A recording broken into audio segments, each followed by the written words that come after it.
Okay, we're here in my DaVinci Resolve edit suite. I've got Lightworks up.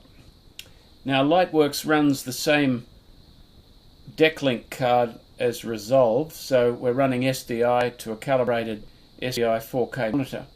So I've shot this test chart here with the FS7 II in 4K. So that's the first clip I have loaded onto the timeline. The second clip is we increase that by about 450% just so that we can have a look at the detail in the center of the chart. Now I'll do frame grabs and insert those into this edit so that you can see it more clearly. So this is AVC 4K straight out of the FS7 II. It's 10-bit 422, but we're really looking at the detail in the center of the chart. Now, the next clip I've loaded is ProRes recorded directly internally using the XDCA back of the FS7 II. And the software is simply bumping the HD ProRes up to 4K. And as you can see, there's all sorts of gremlins around the top. So there's the original 4K image, and there's the ProRes bumped up.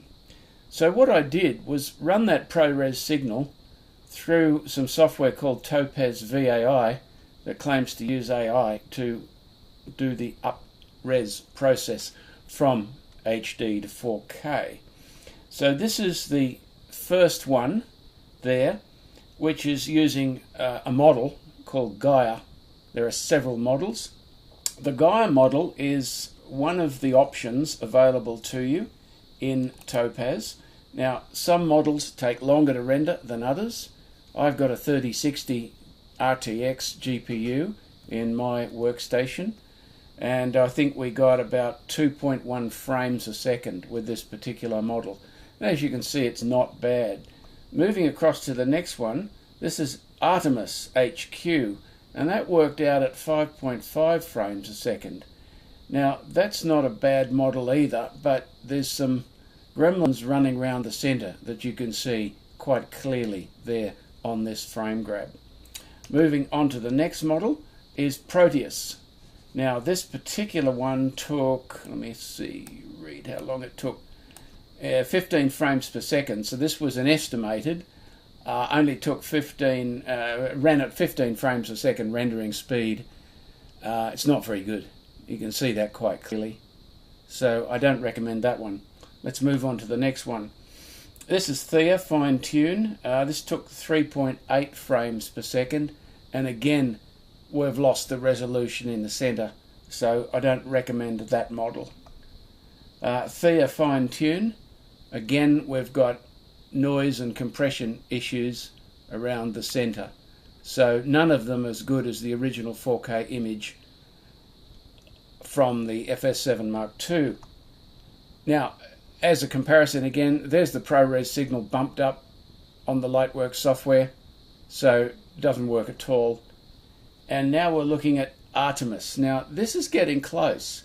I would say that this particular model, Artmus, denoise and sharpen, and you have adjustments for the denoise and the sharpen, but I'm just using the default settings. That's actually pretty darn good, and I would say is equal to or better than the 4K recorded by the camera. There's the 4K signal recorded by the camera. There's the Artmus model, denoise and sharpen, and that run at 5.5 frames a second. So not too bad. So if you're going to use Topaz VAI to bump HD up to 4K, that is the model I recommend you use. Of course, the bigger the better of your GPU. A modern RTX 4 series would be ideal. I'm using a 3060, a 4070 Ti, well you'll double that to 10 frames a second. But a pretty good test, I think.